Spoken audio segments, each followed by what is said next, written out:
Hello, everyone. Welcome to tomorrow. We have a very exciting week ahead, and we have a full house today. Not only am I here, but we are also joined by Jamie, the Photon Empress herself. We also have Ryan Caton. We've got Zach Albert. We've got Dutta, and we also have Jared Head. And we have so many cool things that we wanted to talk about this week. And welcome, everybody. It's so good to have everybody here. This is great. Before the show, we were literally, because we get countdowns from Dutta, right? So he's 30 seconds until we're in, and at the 45-second mark, I said, "Hey, we should make Ryan open the show with absolutely no prep whatsoever and see what he does." we clearly didn't do that, but I am curious, Ryan, how would you have opened the show if we'd made you I give you 30 seconds notice, you're opening the show, ready, go. I would have just said that, I'm in charge now. Everyone gets to follow my rules, ESA is the World Space Agency. We love Ariane Space. Screw SpaceX. Who needs any of that American rocketry, European rocketry is the way to go. We're on top of the world.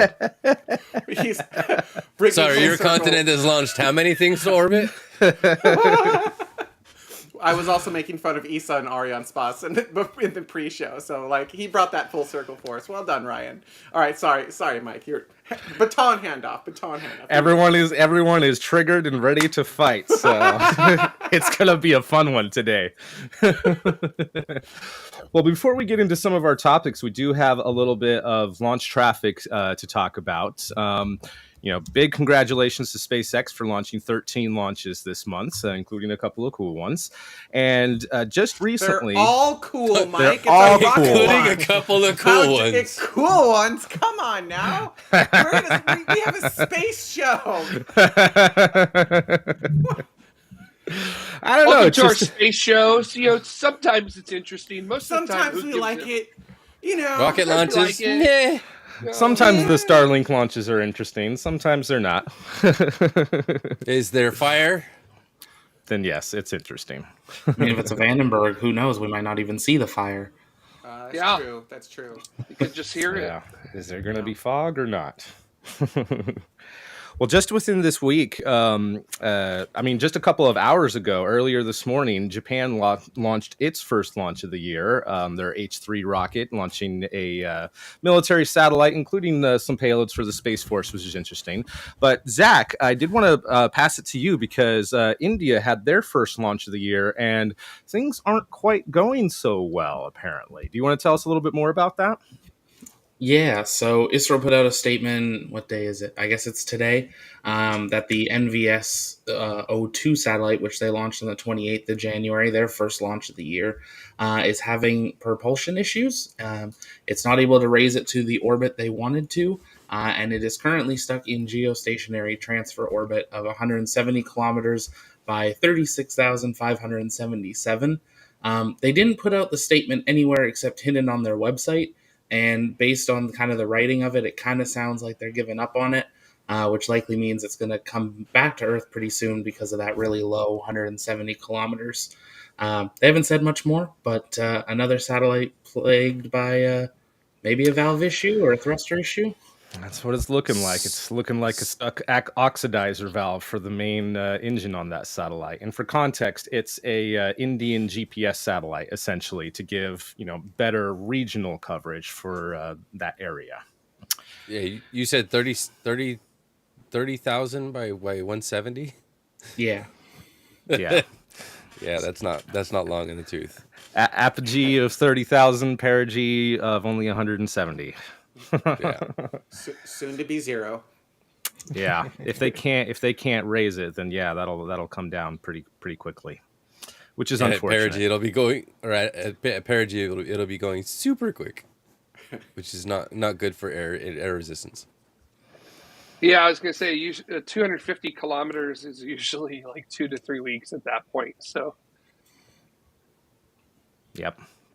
But we wish them well and hope that things can improve for them and that they can still possibly, they haven't said anything. I mean, there hasn't been said much about it yet, but hopefully they're not having problems with the thrusters and can, maybe utilize some of that to put it into a weird orbit like what the Japanese do. They put some of their GPS satellites in this thing called a quasi-zenith, which is kind of like that. It's a bit higher than a geostationary transfer orbit, and it's a really strange system, but maybe there's a chance that ISRO could do something like that to still make use of this. Otherwise, let it re-enter and try again next time. Could they though? Because if this is for GPS precision, don't you have to know the exact location of the satellite at all time and have it be in a very precise location? Like I would assume that JAXA designs their satellites for that particular orbit. I assume that this satellite is not designed for that particular orbit. It may just require a software update or something, but like it feels like that's a much larger ask than just, oh, hey, we'll put it in a wonky orbit and then get great timing data from it. Right? Yeah, good point. Yeah, for something like GPS to work or any kind of navigation, you literally have to take things like special and general relativity into account in order for it to work. I looked it up last year because somebody asked me, and without relativity, GPS drifts like 6 kilometers a day. You know, it's almost like 8 kilometers per second or 8 meters per second. You know, some wild thing that I hadn't even thought of without, you know, Einstein's work that he did in the 1910s there. So yeah, you got to really think about all those kinds of things. GPS is wacky. Where it is. It knows where it is because it knows where it isn't. Well, kinda. I mean, it's amazing when you think about GPS, right? It's just it works on time, right? It works on speed of photons, sort of thing, and it's like here's the time and here's the speed of light delay. Figure out where you are, right? It's beautifully simply complicated. Grubby asks, are they going to be able to control the deorbit? Any risk of a meteorite shower?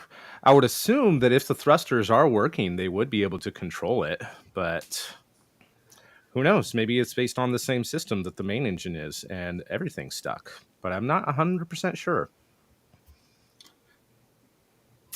Thomas Ebenlender says, if perigee is low, then first apogee goes down to more circular because the aerobraking will be at perigee, which changes orbit at the opposite end. Yeah. Yep, it'll keep slowly lowering, and then they won't have an opportunity to be able to use it. Aerobraking is going to get pretty intense there. Yep. So will the lithobraking at the end of that. So. Also, Aravel, hello. I remember years ago when Pokemon Go briefly stopped working because it's GPS-based and didn't account for a leap second.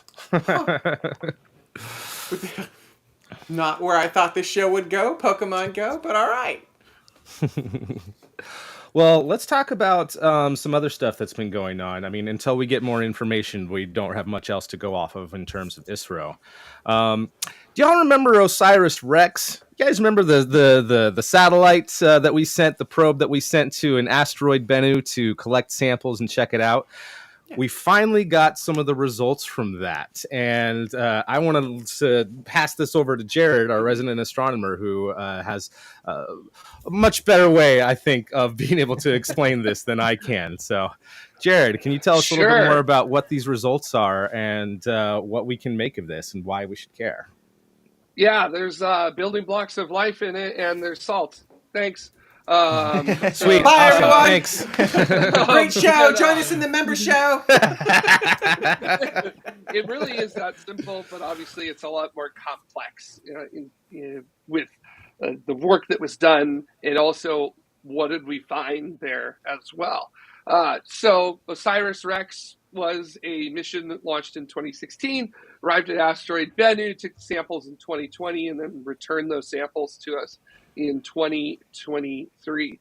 Now, why do we like to study asteroids for this purpose? Well, it's because asteroids are like nature's time capsules. They have been untouched, relatively untouched, since their formation with the solar system 4.6 billion years ago. So they are like the geological bedrock of the solar system. They tell us precisely what the conditions were like as the solar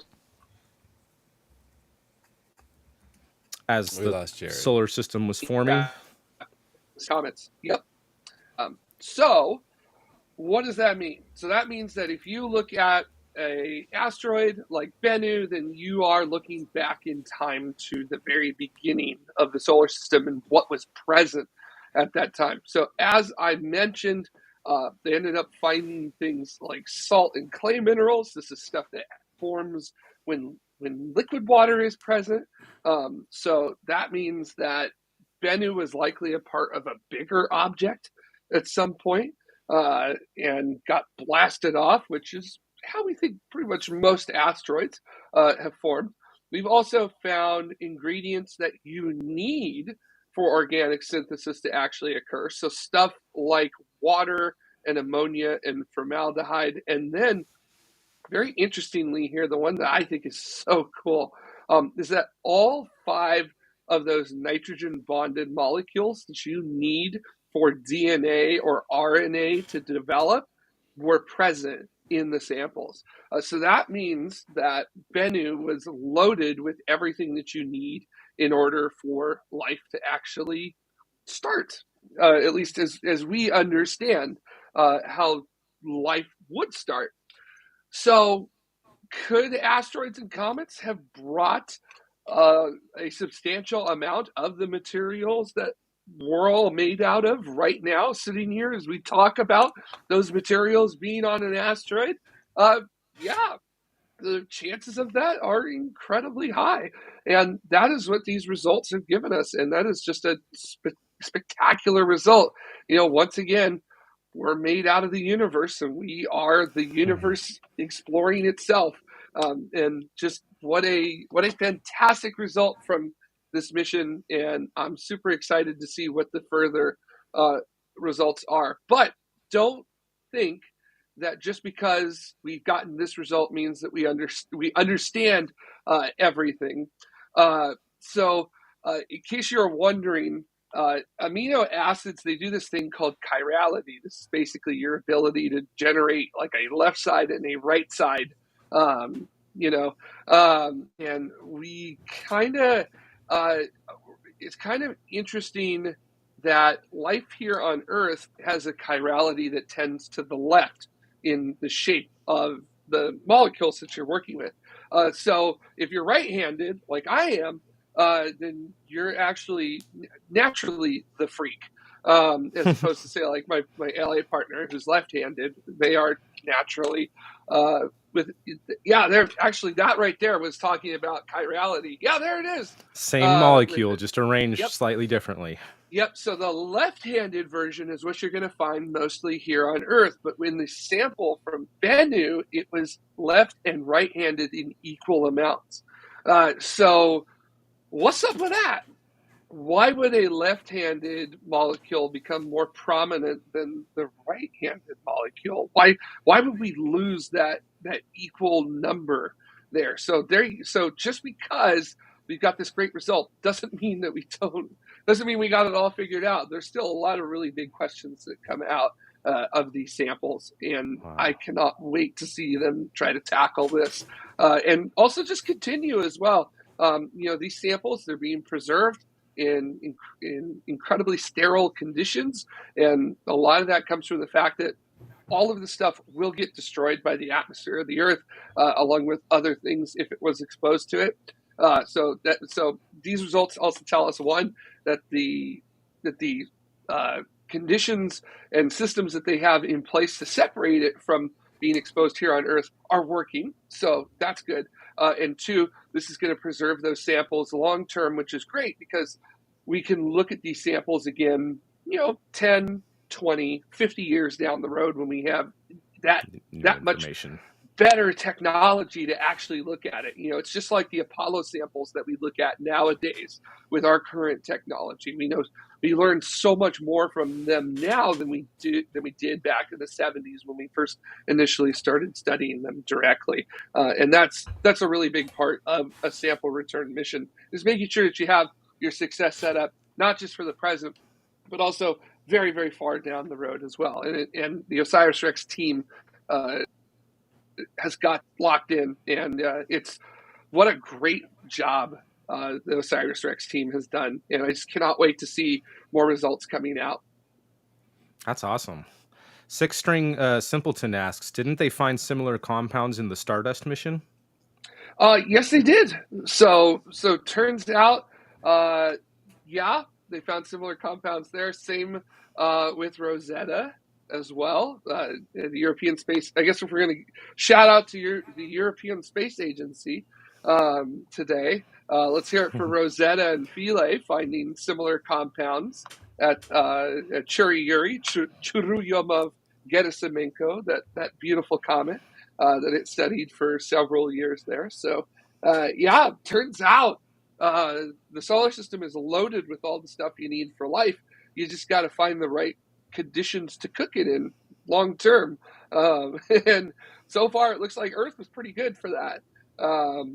Although, as we were joking before the show, intelligent life, but we'll figure it out. Well, Jared, forgive my ignorance. We have not actually found life off of Earth that didn't originate from Earth, right? Like, we found the building blocks for life. Yes. It feels like we've found the building blocks for life teeming in the universe, right? It seems like everywhere we go, we find the building blocks for life. But we've, thus far, to the best of my knowledge, only found actual life, intelligent or otherwise, here on Earth. Is that a true statement? Yes. So, do we have any idea what's missing to convert from building blocks to actual life? Because it feels like with those building blocks being like almost everywhere, we should have so much more life, intelligent or otherwise, almost everywhere in the solar system or in the universe. It should be teeming with life, should it not? Hydration and oxidation. I was about to say, first of all, we need to get a lot of dice and roll them all at the same time. Because unlike Einstein, who did not want to concede that, it turns out that indeed the universe does roll dice quite often. Yeah, Ika actually kind of is summing it up in 3 words there, which soup is missing. Organic compounds does not necessarily mean life. I feel like that's important to understand. Organic compounds just means that there are things like volatiles and other stuff involved in them. It's not similar. It is not similar to what makes us run correctly. It's not similar to what kickstarts life. It's just something that like has some of the ingredients in it, right? So like obviously formaldehyde, not great. If you're trying to live, right? Like, if I were to fill my cup up with formaldehyde, I'm not going to do so good at the end of the day. Well, hold up. You're not going to, but hang on. There is life that can live in crazy, crazy environments that we thought life could not live in before. So, that's a good point. People are saying, "Oh, there's no atmosphere," but yeah, I think it's probably more akin to the right mixture and the right balance of things. You take fire on Earth, for example. You need fuel and oxidizer and heat in the correct proportions in order to propagate fire. If you remove or lean out any one of those ingredients, then you don't get the fire that you need in order to be able to sustain a flame.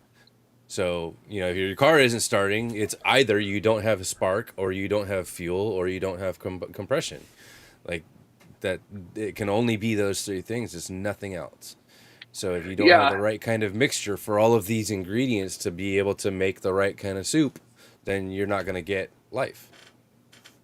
Yeah, and there are 3 primary ingredients for life as we presently understand it. All life on Earth shares these 3 fundamental things, which is that 1, you have a chemistry based on carbon, hydrogen, nitrogen, oxygen, phosphorus, and sulfur. Although saying all of that together is way too much. It's so organic. Just say schnapps. So all, as we like to say, all life must be loaded with schnapps at all times.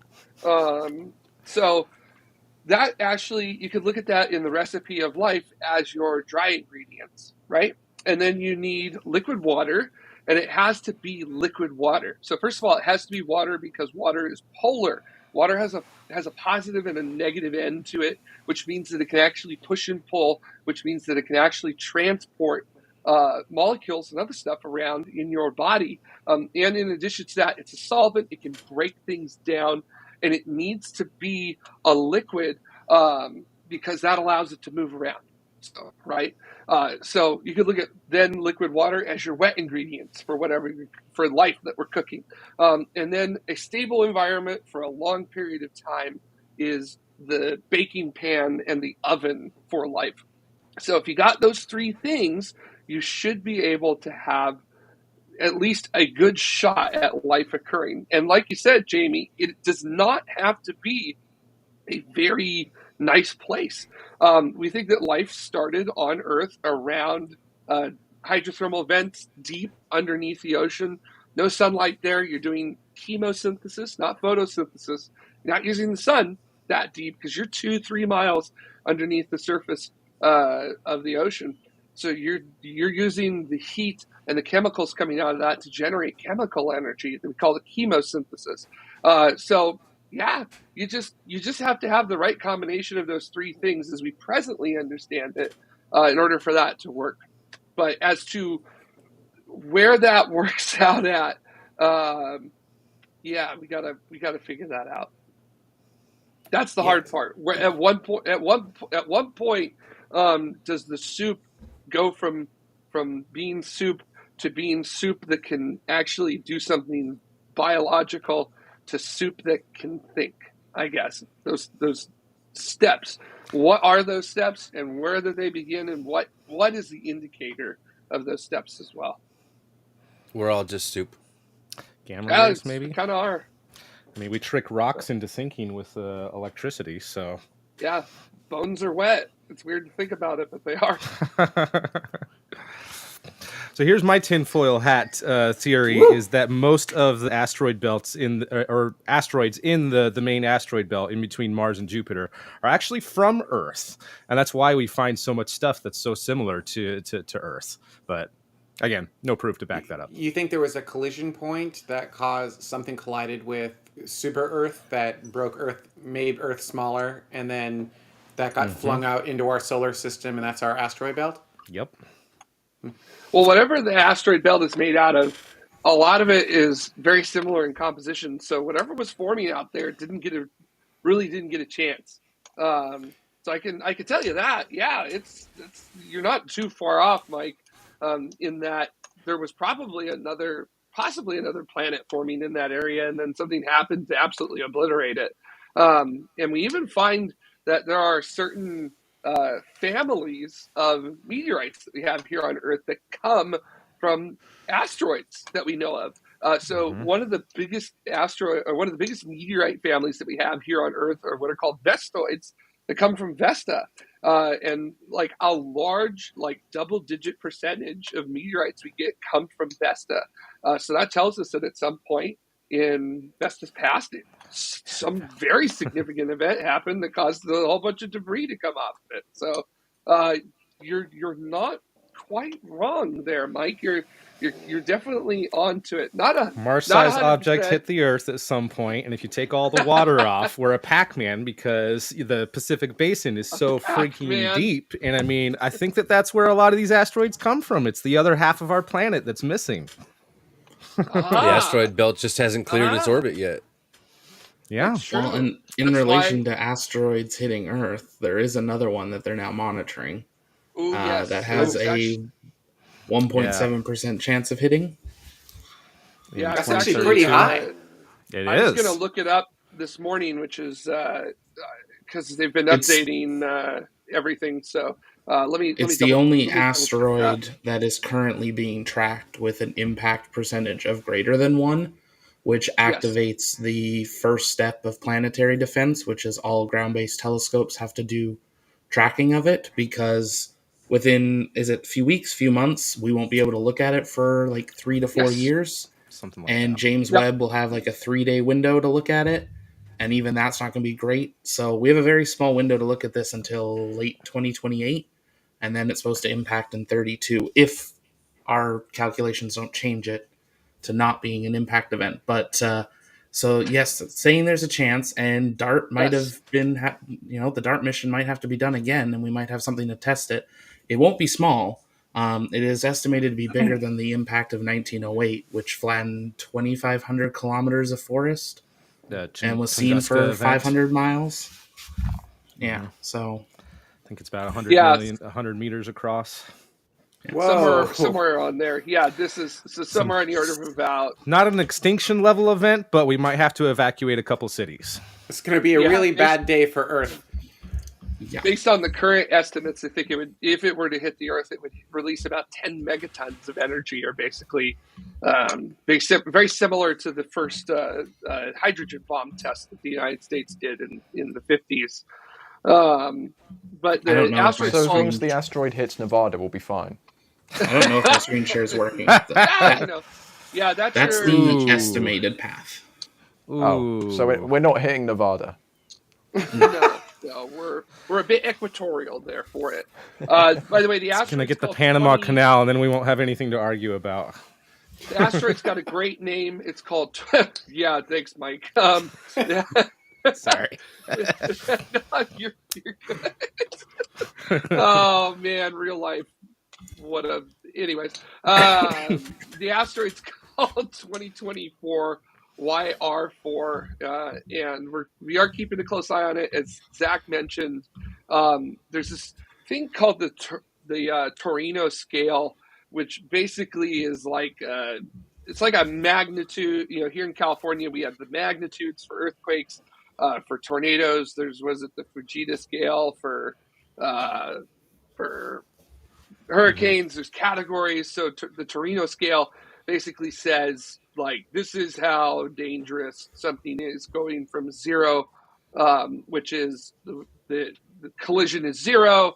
It's not going to hit us, or it's so small it's not going to actually make it through the atmosphere, to like 10, which would basically be like game over for our species on this planet. Like, that's it. There's very little that we can do. So long, and thanks for all the fish, everybody. Right now, 2024 YR4 sitting at a 3 on that scale, which is basically like this is close. We should take a good look at this. Things right now are saying that the chance of collision is higher than 1%, and it's capable of destroying stuff locally. So basically, think within 15 kilometers, everything getting obliterated from the impact point, and then stuff out to 50 kilometers getting pretty badly damaged by it. And we're currently basically, it's being asked that if you have telescope time and you can spare that telescope time, you need to dedicate it to looking at this dangerous asteroid for the benefit of all. Data better. And then also we're doing this thing right now too, where a whole bunch of astronomers are throwing their data out there and saying, hey, I have this patch of the sky that the current orbit says that the asteroid should have been in. Let me know if anybody sees the asteroid in this image. We call that pre-recovery imagery, which basically we go back to images we've taken several decades before, and see if we can find the asteroid in there and compare it and then refine that orbit even better. But I do want to say there is a little bit of good news, which is that the impact probability has gone down a little bit today as compared with what it was yesterday. So yesterday it was at its absolute worst, which it had a 1 in 59 chance of hitting. Today, it's up to a 1 in 71 chance. But just to give you an idea of where it was originally at a 1 in 1,000 chance of hitting. So, as we've gotten the orbit and the data on the orbit a lot better, have gotten much better data, it's been getting closer. And that's is it a 1% chance? Yes. But, we still need to make sure that something like this isn't going to actually hit the Earth. Because, as you saw, if it hits the Earth, there's a wide swath that it could hit. And there's a lot of people that will be affected by this. Even if it lands in the ocean, it will still generate tsunamis that will affect South America and the west coast of Africa. So, this is worth making sure that we get it right. And then if it is going to hit the Earth, we need to figure out how to do a DART style mission. And like, honestly, with some things lately, I wonder if that would even be possible. Solo, I imagine we'd probably have to do an international effort for it to even happen, I guess is how I would say it, at least in the current state of things. What step of planetary defense requires calling Bruce Willis? He's had a stroke. He can't do it no more. And he'll be 77 in 2032. Then we're stuck in Ben Affleck's hands. Then. Bruce is retired. Bruce is retired, rightfully so. Just introduce Chuck Norris and we'll be fine. There we go. There we go. I don't know why no one saw that before. I do want to say, everybody always talks good about Chuck Norris, but he got his ass kicked by Bruce Lee. So let me just throw that out there, okay? So I'm just saying. Yeah, but we don't have Bruce Lee anymore. JB, what were you going to say? I was going to say 1% doesn't sound like much of a chance. However, consider like when you're watching your local weather, they're like, oh, only 1% chance of rain, and then it rains that day. They're like, well, yeah, we didn't say no rain. It can still rain. It's just a very, very low percentage. So 1% still means this thing could hit us. Like 1% chance of torrential downpour is still torrential downpour. Yeah, maybe we just get a flesh wound. It just comes, skirts the atmosphere. Well, that was the thing I found interesting with it is we only discovered it on the 27th of December this year. Sorry, I guess it was my birthday present. A month ago. Happy birthday! It had a close approach 2 days before that, which was only 515,000 miles. And that was when we first discovered it. So it's another one of these ones that we're like, oh, it's okay, it's leaving. Oh, it's going to hit us again next time it comes. There's a lot of stuff we're not tracking. And it's just interesting to see that we catch things on the way out that then are going to cause problems later. Shoot, just between 10 to 8 years ago, NeoWise discovered like 15,000 near-Earth asteroids that we didn't know were even there. And even if this thing doesn't hit in 2032, that could aerobrake a little bit and it could still come around for another pass, right? Yeah, very well could. Again, there's a lot of unknowns at the moment. But the one thing we do know is that as of this morning, there is a 1 in 71 chance. And I don't know about you, but if I had cancer and there was a 1 in 71 that cancer was going to end my life, I would definitely be taking action in order to prevent. I take all the action I could in order to prevent that from ending, from being terminal. So, yeah, as far as astronomy is concerned, since this has been figured out since about early January, everyone has been doing everything that they can right now in order to gather as much data as possible. And I think they need to prep a lander. If it's not going to hit us, why are we not putting probes on these things that then go on these wild journeys to take data out? We have the tech to do it. I mean, we have to catch up to it. But just make humanity multiplanetary. Sorry, not to just toe the company line here, but like legitimately, we solve this by making humanity multiplanetary. That is the actual real life long-term solve. Like truly, that is it. That is what we need to do. It is that simple. And then if Earth is ever in, whatever, then we evacuate the planet. And I know that sounds crazy, but it's not. It's truly not. We will have that technology, and we need to push ourselves to do that. Besides, we still haven't found Xenu, and so we still don't know when that's going to come around again. Xenu's in all of our hearts. What do you mean? I will say, Jamie, that the technology that requires our species to be multiplanetary, we can also use that technology to do some incredible deflection work as well. Like, you want to talk about like hitting something as hard as you can and moving it immediately. Like, could you imagine, like, we just fully load a starship and then just like as much velocity as we can give it and then just let it hit whatever object is coming? That is, if DART is anything to go by, we will just rock whatever it hits. And I would argue, based on starships past, Starship will survive and the other object will not.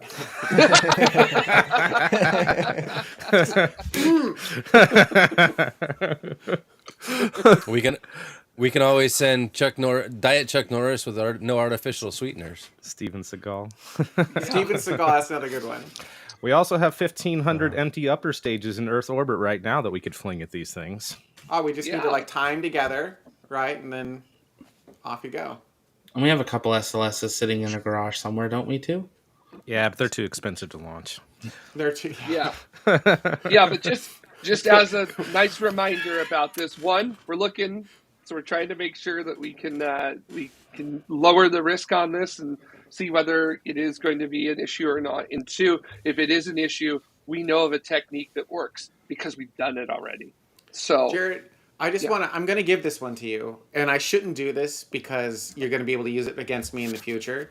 But, you know, we argue constantly about the point of astronomy, and then I would be like, yes, but the good of Starlink outweighs the good of astronomy, right? And I have valid points, right? You see these disaster zones, we're dropping down Starlink dishes, we are actively saving lives with Starlink. But this is ammunition you can use against me. I'm just saying.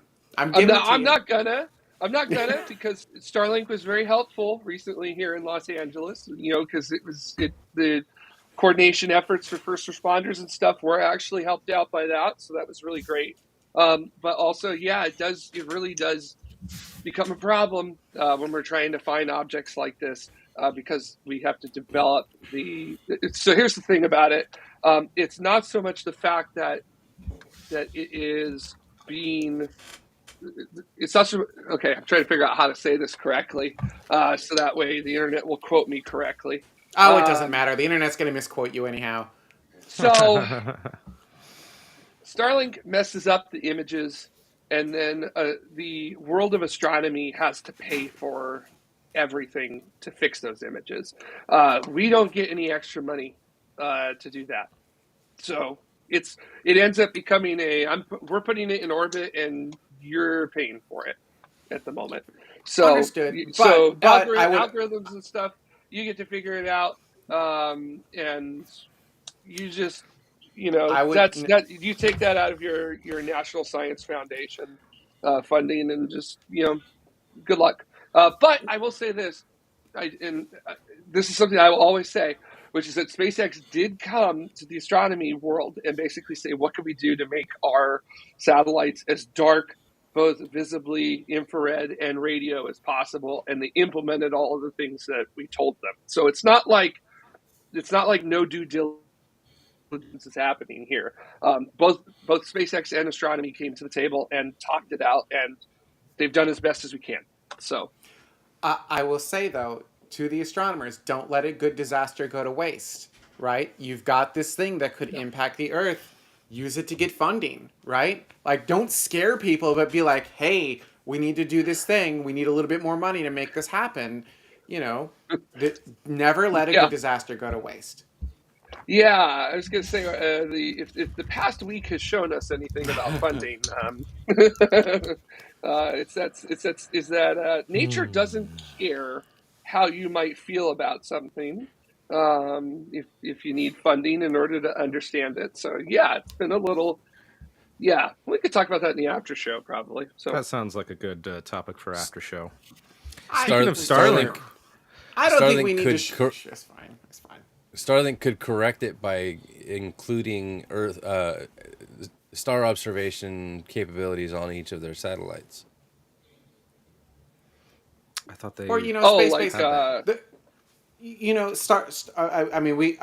I have to be careful because obviously I work for the entity, but like Starship opens up a new world of space that humanity has never really seen before. And so, you're right, Jared, ground-based observation might have a little bit of a problem, but once the cost to get these things into space is really, really low, maybe that becomes a non-issue in the future. Certainly I'm talking about tomorrow, not today, and you're talking today, and I get that, but like maybe there is a better tomorrow. That's all. Yeah, And actually, Ika's got the idea that I've always wanted to see, which is better to batch build space telescopes. And then also, I'm one of those people that is hoping that Starship will allow us to do things like in space construction and our ability to build while on orbit. So I do not see why we can't do stuff and why Starship can't enable that. That's why I want that to succeed. So it's not just Starship. You've got New Glenn too, and even though it takes about 6 or 7 minutes to clear the tower, it doesn't. Tell me I'm wrong. I mean, I feel like the only ship that was slower than that was like Starship Flight 1, but that one was designed to be slow. Like that thing just lumbered off the pad. I'm like, oh. Just watching that ratio of 1.00000001 to 1. I have to believe that's throttled and not a thrust to weight ratio restriction. I mean, they made orbit, so I'm just giving them a hard time, right? They made orbit. They did the hard thing, right? But like, still, it lumbered off the pad. It just took its time. It took its time. You're wrong. It was 25 years to clear the tower. And lift off. Well, We have liftoff. I was watching it from Titusville, and you saw like this beautiful blue glow on the horizon in the clouds, and then it went away. I'm like, oh, they ignited their engines and decided not to go. And then we kind of waited, and then about a minute later, we saw this little spotlight go through one cloud. It is launching, not a scrub. Well done. And then you saw nothing else because of clouds. Mm-hmm. Hey, real quick, I want to say thank you to Six String Simpleton for re-signing up as a member. Thank you. Appreciate that. Thank you. Woohoo. Membership really helps. Thank you very much. Yep. Hey, speaking of Starlink, did anyone else see that thing about one of them re-entering over Illinois and Ohio? I don't know what that was about, but we got one that re-entered, and not sure if that was intentional or if that was an accident. But if it was intentional, it seems weird that it came over those areas. But apparently damage. I thought it was a chain of them. It was a chain of them that I'm pretty sure was intended to come in. Oh, I didn't look deep enough into it. I thought it was just one of them. No, it was a chain of a number. I know that. I don't know if it was intended or not, but it was a chain. And see, I took that number. It was like 5672 or something like that. I took that to mean like that was the specific Starlink number. But no, it was number 5, number 6, number 7, and number 2 from group something. Okay, not sure, but still interesting. Sounds like me when I'm going to Taco Bell. Number 2, number 7, number 6, 5. So, good Lord. I will say it is something we're going to start seeing a lot more often. If you look at what those first satellites were supposedly ranked for how many years of service they can be, we're going to start really seeing those first generations deorbited frequently. Most of them are over water, but we might see more over land. If this is any indication, even if they do disintegrate over land, that they're small enough and light enough that we shouldn't have any pieces hitting the ground and causing any damage or that's good. Anything that's like good. That. So I also I don't want to say having your satellites enter over land is good because it's not. You typically want to do it controlled and do it into the ocean, specifically the southern Pacific Ocean, right? But I do want to just remind everybody that where humans live on Earth is an incredibly small area. Like your chances of getting hit by space junk are ridiculously small. Not impossible, not non-zero, right? Anything is possible. But at the same time, really, 70% of the Earth's surface is water. Then think about the land, and then think about how little of the land us humans actually live on. So you kind of begin to understand how small of an issue it is. So, but we're the dumbasses that collected around the equator, so I guess it's our own fault, right? Well, we had to do our best with what we got. So, when I've got a quick image here, this is where all the reports came in. So it's interesting seeing, this is another reason why I think it got a lot of news, is it did pass over some very large populated areas, but it also passed over a very vast area of people that had to be outside looking, just happened to be at the right time. If this passed over the middle of, I don't know, Texas or something, you probably wouldn't have seen it as many reports of it. It blew up viral very quickly before it was confirmed that it was Starlink. Hey, maybe they were aiming for water. They were aiming for the Great Lakes. You want to talk about threading the needle? Oh my god! So, Aerospike says there are over 7,000 Starlinks launched. Some of them are aging out, so this is going to be a more often occurrence. Also, did you guys see the asteroid that was caught on the Nest doorbell cam? yes, or the meteorite I saw that impact? too. That was such a cool thing. First time we've ever heard a meteorite actually hit the ground. So, And it was small enough it didn't create an explosion? No. Yeah, it was probably about the size of maybe my chapstick tube that I have. Not all that big.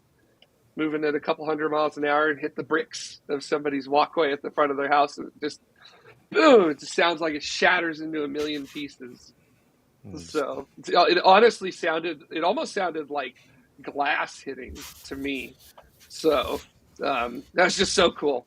So Just left I love that behind one. a little ash area. Yeah, this like weird. this little ash set of Almost looks what fake. we call rays. So it was almost comedic at that point. So.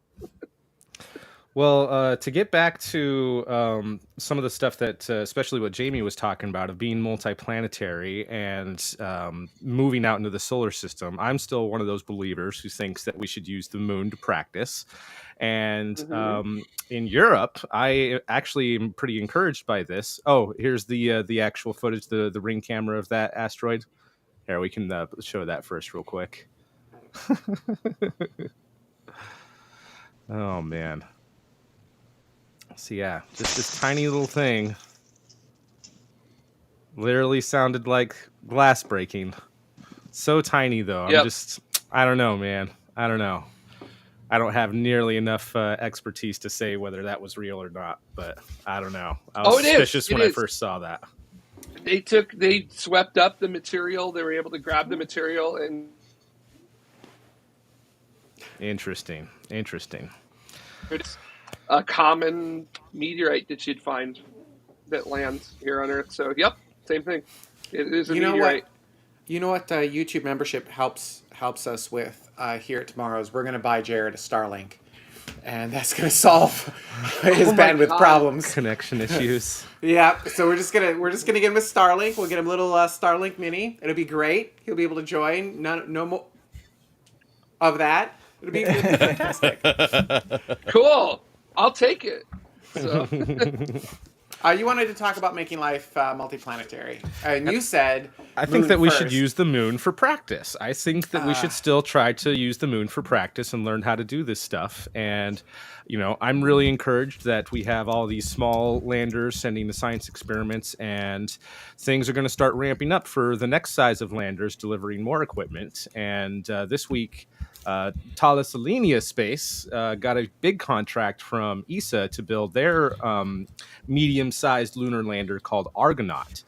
And I don't know. I just think that this thing is pretty cool. It's kind of a medium size, and they have all sorts of different plans for what they want to do with it. They could be, sending a bunch of different experiments. They could be sending rovers. They could be sending supplies for a future base. They could even have like a smaller type of rover, like what we used back in the Apollo program, that can just fold up and fit into the equipment bay. So I'm encouraged by that, and it's still, several years off before those sort of things are needed. But, I just thought that it was really interesting that Thales Alenia got the contract for that. And it's big enough that if ESA wanted to, they could turn that into a small, human-sized lander, Apollo-sized lander, if they really wanted to, just looking at the specs of it. So yeah, I don't know if anyone has many other thoughts to that, but I just thought that was really interesting. This is something that I don't think a lot of people talk about. So first off, My opinions are my own and not necessarily that of my employer, because I'm a little bit in the moon first camp, and clearly that is not what Company X is going for. Well, I'm not even in Moon first. I'm in Moon and Mars. I don't understand why we have to choose A or B. And the thing is, I think a lot of people are like, oh, well, it's big and expensive and hard to do both at the same time. And it's like, yeah, but you're making the assumption that only one company is going to do it. And I don't think that's a safe assumption, right? Like, SpaceX can go to Mars. Let them go to Mars. Let them figure that part out. Because as someone said in the comments, the Moon and Mars are very different. Like, there's not a lot of technology overlap. There's a bit with regards to, like, what you need to do to get there. But, like, platforms designed to go to Mars are not necessarily well suited for the Moon and vice versa. But then let companies like Blue Origin focus on the Moon. Like, why does it have to be either or? And then once you get there, like, this is the part that I don't see a lot of people talking about, which is, okay, I've gotten to the Moon. Now what? Now what? Where's my HAB? Where's my lunar rover? Where's my all of the things necessary for lunar colonization, right? Now what? Everyone's so focused on building the FedEx truck to get you to the Moon. I've got to, okay. What are we looking at? This is just a animation that ESA put together of some of their plans for the at least moon base, not necessarily moon colonization, but having bases. And I really like a lot of these plans that not just they're looking at, but lots of people are looking at, of burying some of the habitats and just using the lunar regolith to help protect from radiation and similar types of threats. And then sending rovers, sending the equipment that we need, not only to be able to survive there, but to thrive there. Big thing is the lunar ice, on the South Pole, a little bit on the North Pole as well. And sending the equipment in order to process that ice, either for, drinking water or to chemically separate it with electrolysis into rocket fuel and the liquid hydrogen and liquid oxygen. And again, that goes back to your point of things designed for the Moon aren't necessarily going to work for Mars and vice versa, especially since everyone is looking more at methane fuels for Mars, because that's the type of thing that we might be able to harvest from Mars. But also, I think that their plans of being able to set up communication networks around the Moon is really important, so that we can have greater coverage, not just for the early stages of landings, but also for if we are going to set up some sort of base and be able to practice operations there, that we have good communications, good data, and that we can start doing even more cool stuff.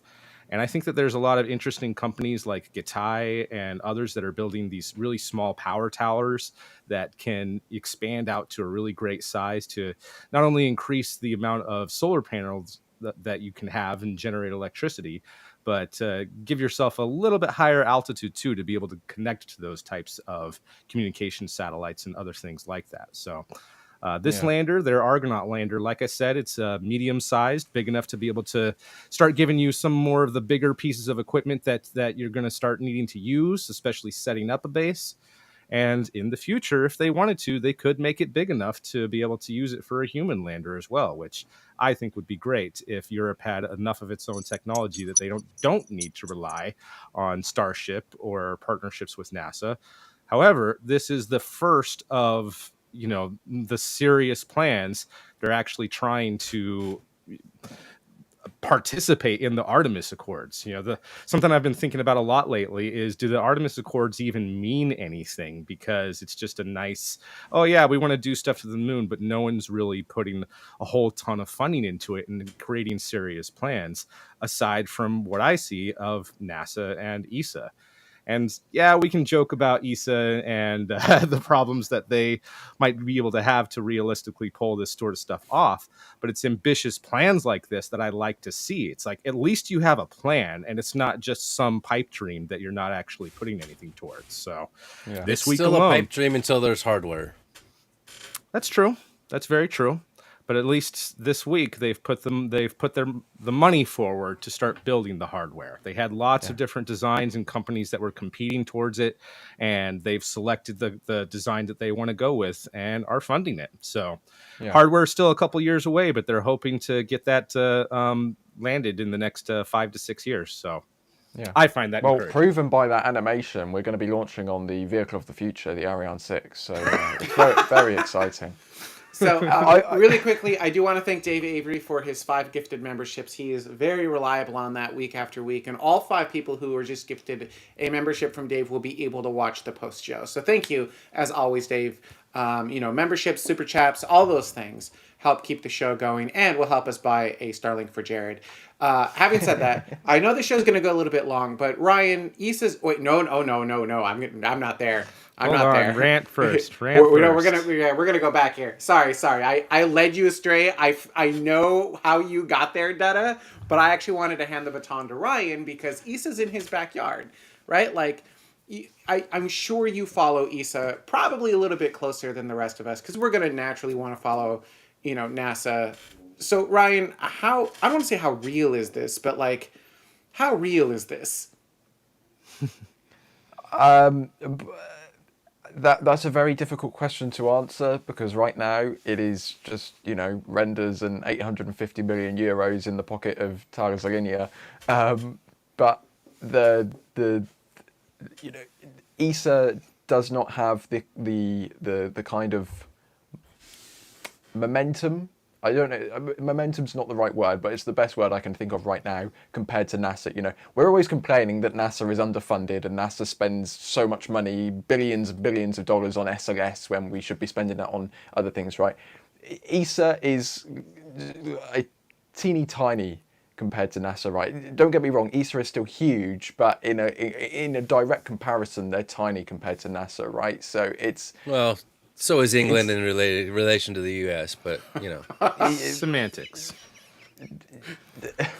What I'm trying to say is 850 million euros going to a company to develop lunar landing technology for the Argonaut project. That is a statement of intent from ESA in what they want to do. This isn't one of their programs which is like Fly or Boost, where they're like, hey RFA, can you draw us a reusable rocket so it looks like we're looking into reusable vehicles? No, they've actually given Thales Alenia 850 million quid to develop a lunar lander. This is compared to some other things they've been doing for the last few years. This is ESA saying let's actually kind of get on with it a bit, which is it's nice to see them actually getting on with it. I think that was the point I was kind of trying to get at. Was I feel like ESA says a lot of stuff, talks about a lot of stuff, and then I never see anything from them. And maybe that's just me being a stupid American, but that's just the general feel I always got. So you feel like this one's different, mostly because the checkbook is behind it. Yeah, Thales Alenia is a very reliable company. They've practically built half the ISS. They're literally building the Axiom station. They're working on Gateway, maybe. Yeah, they're building that too. That's getting pretty close to being done too. At least the first module. I think there's a handful of.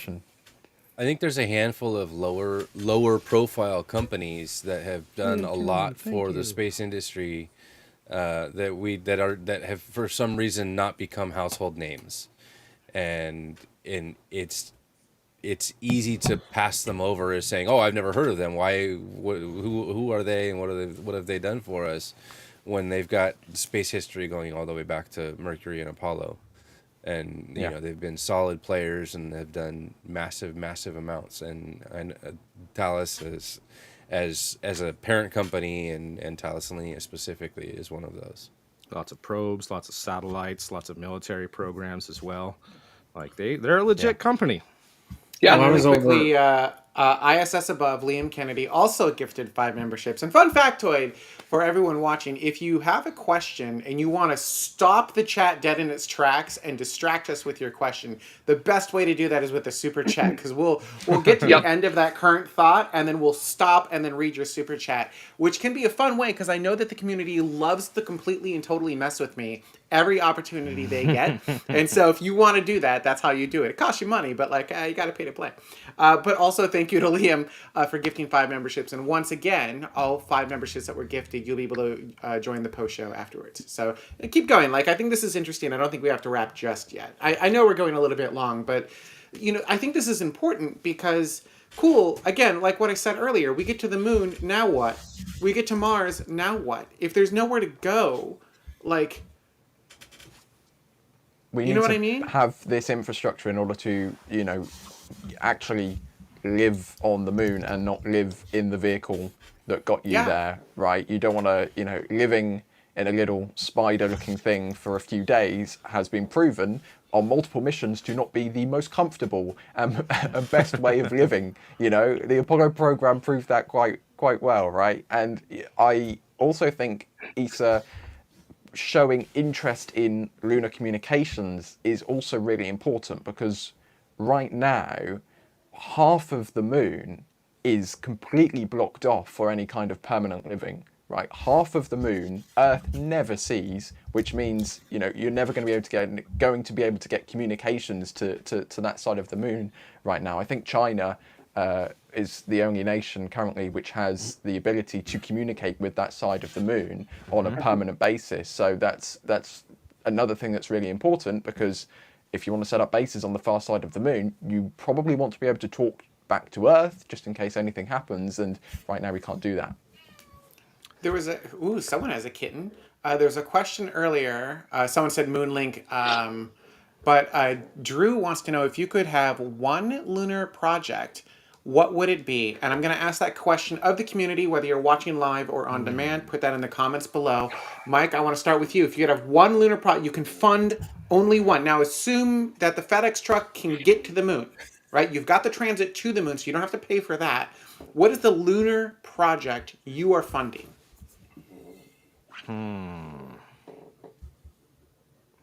It's honestly like a toss between either, some sort of piece of hardware that can make lunar bricks out of regolith, or the hardware to be able to process the lunar ice to make rocket fuel. Yeah, well, then you're also those are a assuming tie that in my mind. you're assuming that a Hydrolox rocket going to the moon, right? Because someone else earlier said Starship to the moon, something, but that's Methalox, Can't so you're refuel not it. making right. Exactly. Yeah. So, by the way, that's where New Glenn, because New Glenn's upper stage is Hydrolox, right? So, I mean, that's where that makes a little bit of sense. So is their moon lander. You're right, because when you go to the moon, Hydrolox is what makes sense. When you go to Mars, Methalox is what makes sense. And that's why you see these divergent architectures, which is why, again, I'm in the do both at the same time. SpaceX goes to the moon with their Methalox stuff. I'm sorry, SpaceX goes to Mars with Methalox. Blue Origin goes to the moon. Ryan, what's the one thing you get to fund one program? What are you funding? I am really one thing that has really piqued my interest over the last few years, and this was a couple of years ago when they first talked about it, and they haven't talked about it since, but it's Blue Origin's solar cell that they built with lunar regolith simulant. That stuff I don't remember really, this. really intrigues me, because power is something that's really important, right? And your batteries are only going to last you so long. You can only carry so much stuff with you. Being able to actually set up a manufacturing plant on the moon that can produce solar cells and you can turn them into massive solar panels, that's one technology which I'm especially fascinated by, because it's just like you have lunar soil and then suddenly you have a solar panel. That just seems like magic to me. Obviously it's not magic, but that just seems like magic to me. This is maybe this is a quite, man. So Is it really called Blue Alchemist? That's awesome. There is a fundamental difference between SpaceX and Blue Origin. SpaceX is laser focused on building the transit system to get to Mars. Blue Origin is not laser focused, right? They are very broadly focused on getting to the moon. And they're broadly focused in landers, launchers, like all of these things, right? And I think they've kind of realized that if we just go to the moon, we need all these other things. And so, to the best of my knowledge, they're working on all of these different programs concurrently, but that also means that they move at a subglacial pace. Oh my God, it's so slow. It's so slow. It's so slow. Perfectly represented by their thrust to weight ratio.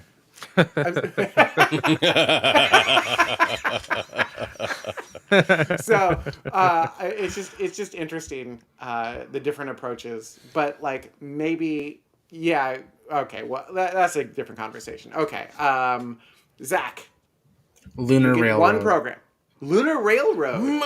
Trains. I am surprised No. Ryan didn't choose a Lunar Railroad. So am I. I think anything with I think anything around what Mike was saying, like the brick manufacturing or looking towards like the 3D printing, we're seeing testing done here. Ultimately, if we're going to stay there long term, we need to figure out how to make these habitats. And we can take inflatable huts or whatever we want to take, but if we can't have enough protection to make these huts last more than 6 months or a year, that's going to be, I think, one of the biggest things. And we're not going to always be able to find a cave that we can put an inflatable balloon in that we're not going to pop a sharp object in it. So I think anything kind of around that is not more interesting, but it's critical. A lot of stuff can come after that. But if we can't actually stay there for more than a week or a month in the ship that we came on, we're not ultimately going to stay long term. I mean, we could start bringing Bigelow modules. I mean, those are balloons that you're not going to be able to pop. Oh, Bigelow, I miss you. Dada, what is the one technology you get to fund for the moon? Ryan didn't choose lunar railroads because they don't have lunar escalators. Yet, True. he could fund lunar escalators. He could have funded lunar escalators. But what do you need to I power would- them? You need electricity. Fair enough. I would Touche. want to see a Biosphere 2 themed or like the same kind of intent habitat that would put 100 people on the lunar surface for 10 years or more and contain everything that you need in order to be able to grow materials and whatnot for 100 people. Didn't 100 Biosphere 2 experiment not go super great the first round? Yeah. They Okay. required It's a little crazy. they required some outside input, and there were some psychological issues, as I recall, from a couple of people. But I don't Oh, remember if that's it was gonna there's be- a risk. There's I a risk remember- to science. I don't remember if it was the first or the second one, maybe both, that most of their plants died because they didn't stimulate wind, and they got super Oh. weak. So yeah, that's the thing. You got to simulate wind and a little bit of that, harshness, so that plants can grow big and strong. Because if But there's it's- no how long- resistance, then How long has it been since we did that, and how many things have we learned? And you just have to do due diligence to make sure that we are incorporating all of those lessons learned into the new system. Fair enough. I mean, that's how this works, right? Learn, fail, learn, fail fast, learn early. Something. Fail, learn, fail, learn, fail, learn. Yeah. Be better. Never make the same mistake twice. Jared Head, what is the one program you get to fund on the moon? Is it have to be something specific, or can it be something like big idea kind of? Oh, let's go big What do we idea. involves the moon. I did. Yeah, it just Okay. has to. I didn't give you a budget or a timeline or anything. I just said, what's the thing I'll you're do funding? whatever I want. I'll do whatever I damn well Do what I want. Moon gets an I atmosphere. would- Just nuke the poles. It works on the moon too. Oh yeah, nuke Mars. It'll be just fine. Everyone will want to live there. So we should also make a truck out of square angles. Anyways, what would I do with the moon?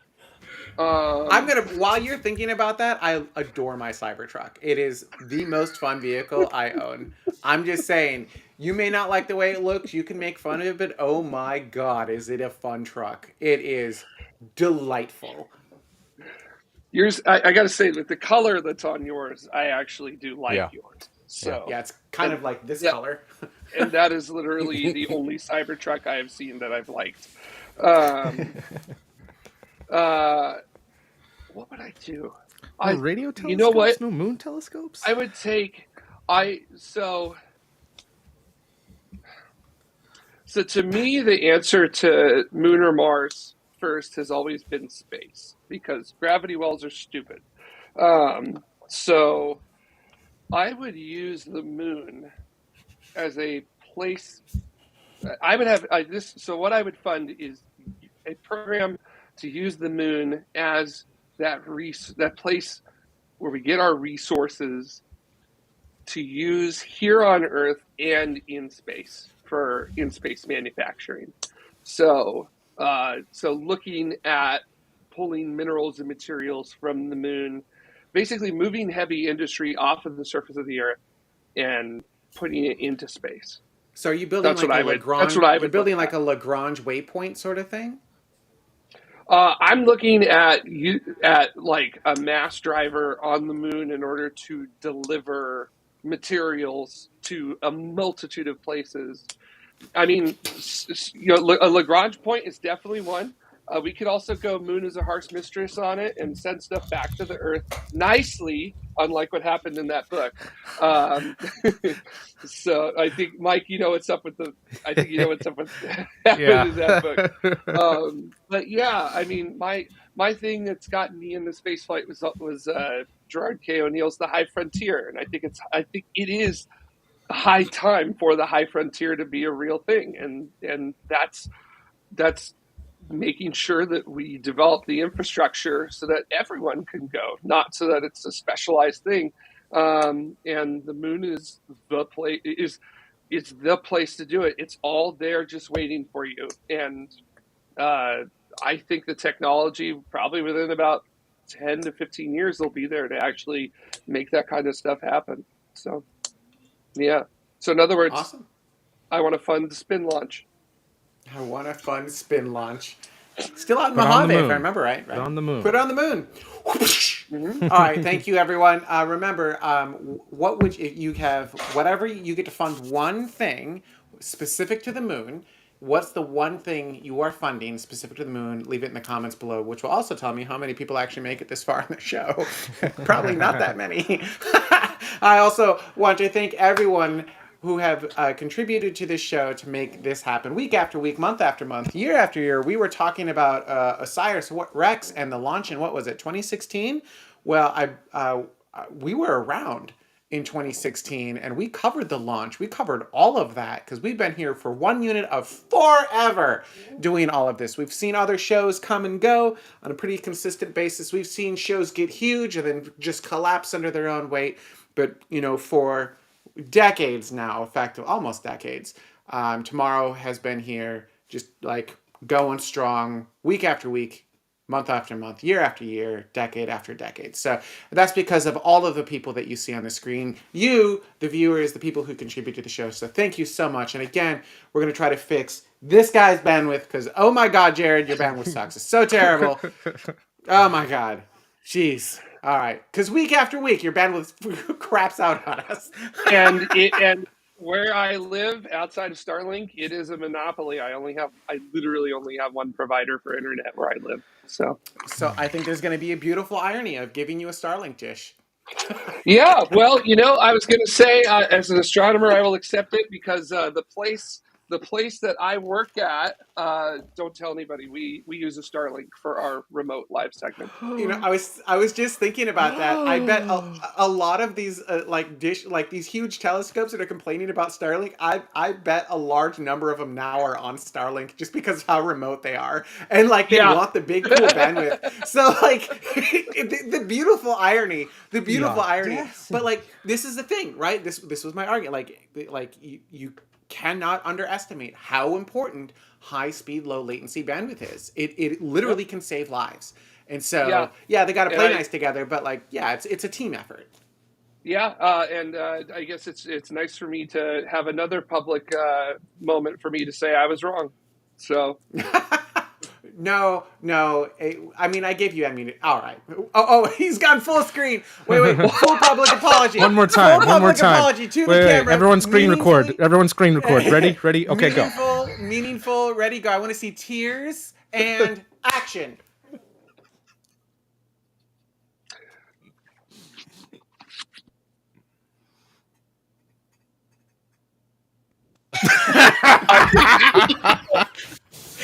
All right. I was wrong about Starlink. Thanks, all. That's our show, everyone. Thank you so much. Member show is up next. For those 10 users who got membership, remember, you're going to be able to watch the member show. Head over to youtube.com/TMRO, and you will see a membership area.